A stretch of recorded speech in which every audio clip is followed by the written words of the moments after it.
Hello friend, welcome back to my channel. If you are new viewer please subscribe my channel for more videos.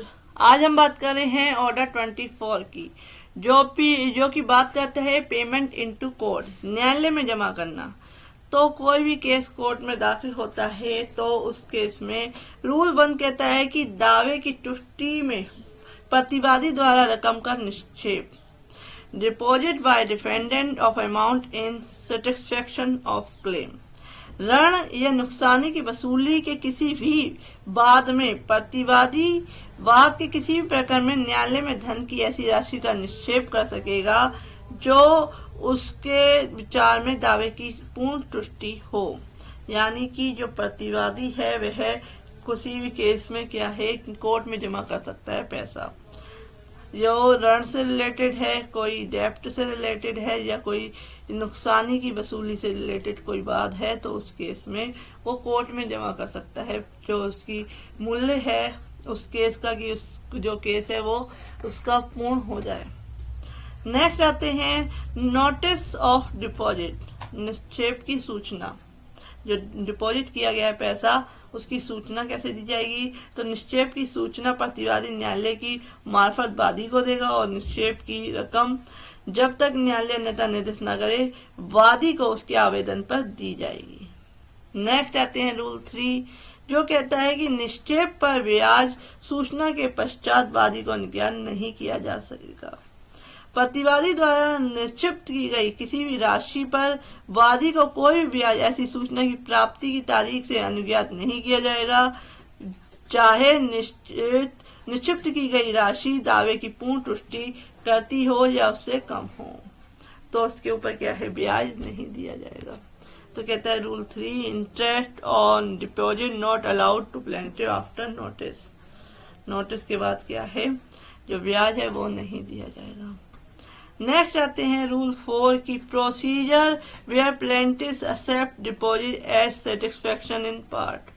जहां वादी निक्षेप की वाकता तुष्टि के तौर पर प्रतिग्रहण करता है, वहां प्रक्रिया जो डिपॉजिट किया गया है वह ले लेता है, स्वीकार कर लेता है। तो क्या प्रोसीजर होगा? जहां वादी ऐसी रकम को अपने दावे के केवल भाग की तुष्टि के तौर पर प्रतिग्रहित करता है, वहां वह बाकी के लिए अपना वाद आगे चला सकेगा। और यदि न्यायालय यह निश्चित करता है कि प्रतिवादी द्वारा किया गया निक्षेप वादी के दावे की पूर्ण तुष्टि करता था, तो निक्षेप के पश्चात बाद में उपगत खर्चों को या उसमें पूर्व उपगत खर्चों को वहां तक वादी देगा जहां तक ये बात के दावे के अधिकता के कारण हुए हैं। तो इस केस में अगर कोर्ट कहती है कि जो प्रतिवादी के द्वारा जो रकम दी गई है, राशि दी गई है, वह पर्याप्त थी, तो उस केस में जो अदर खर्चे हैं वो वादी देगा। नेक्स्ट आते हैं सब रूल 2 रूल 4 का, जो कहता है जहां वह इसे पूर्ण तुष्टि के तौर पर प्रतिग्रहित करता है, वहां प्रक्रिया। जहां वादी ऐसी रकम को अपने दावे की पूर्ण तुष्टि के तौर पर क्या एक्सेप्ट कर लेता है, वहां न्यायालय के समक्ष उस भाव का कथन उपस्थित करेगा और ऐसा कथन फाइल किया जाएगा और न्यायालय इस पर निर्णय सुनाएगा और यह निर्देश देते हुए कि हर एक पक्षकार के खर्चे किसके द्वारा दिए जाने हैं, न्यायालय इस पर विचार करेगा और पक्षकारों में से कौन सा पक्षकार मुकदमे के लिए सर्वाधिक दोषी का भागी है, तो ये सारा कुछ डिसाइड करेगा।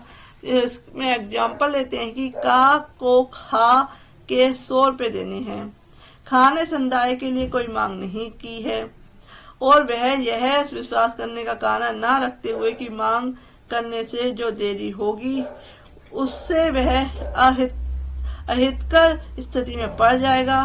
का पर खा उस रकम के लिए वाद लाता है। वाद पत्र फाइल किए जाने पर का न्यायालय में धन जमा कर देता है।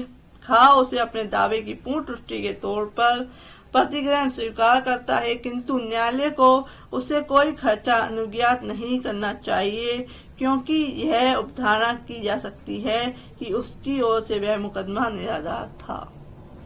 नेक्स्ट एग्जांपल लेते हैं कि दृष्टांत का में वर्णित परिस्थितियों के अधीन का पर खा वाद लाता है। वाद पत्र के फाइल किए जाने पर का दावे के विरुद्ध विवाद करता है, उसके पश्चात का न्यायालय में धन जमा करता है। का उसे अपने दावे की पूर्ण पुष्टि के तौर पर प्रतिगृहित करता है, लेता है और न्यायालय को चाहिए कि वह खा को उसके बाद के खर्चे दिलाए, क्योंकि का के आचरण से दर्शित है कि मुकदमा आवश्यक था। तो अगर जो खर्चे हैं वह भी जो केस करने में हुए हैं वह भी कोर्ट उसको दिलाए, यानी कि जो रकम थी वो तो उसने दे दी, लेकिन जो उसको केस करने में जो खर्चे हुए हैं वो भी कोर्ट उसको दिलाएगा। नेक्स्ट कहते हैं कि का को खा के 100 रुपए देने हैं और वह वाद के लिए वह राशि उसे देने को तैयार है। वाद के बिना खा 150 रुपए का दावा करता है, का पर उस रकम के लिए वाद लाता है। वाद पत्र के फाइल किए जाने पर का 100 रुपए न्यायालय में जमा कर देता है और शेष 50 रुपए देने के अपने दायित्व के बारे में भी विवाद करता है। खा अपने दावे की पूर्ण पुष्टि के तौर पर 100 रुपए प्रतिनिधित्व करता है। न्यायालय को चाहिए कि वह उसे का के खर्चे देने के लिए आदेश दे। तो फ्रेंड, ये था ऑर्डर 24। बहुत छोटा था लेकिन ये है इम्पोर्टेंट है। तो if you like my video, please like share and subscribe my channel. Next video में order 25। Thank you for watching this video.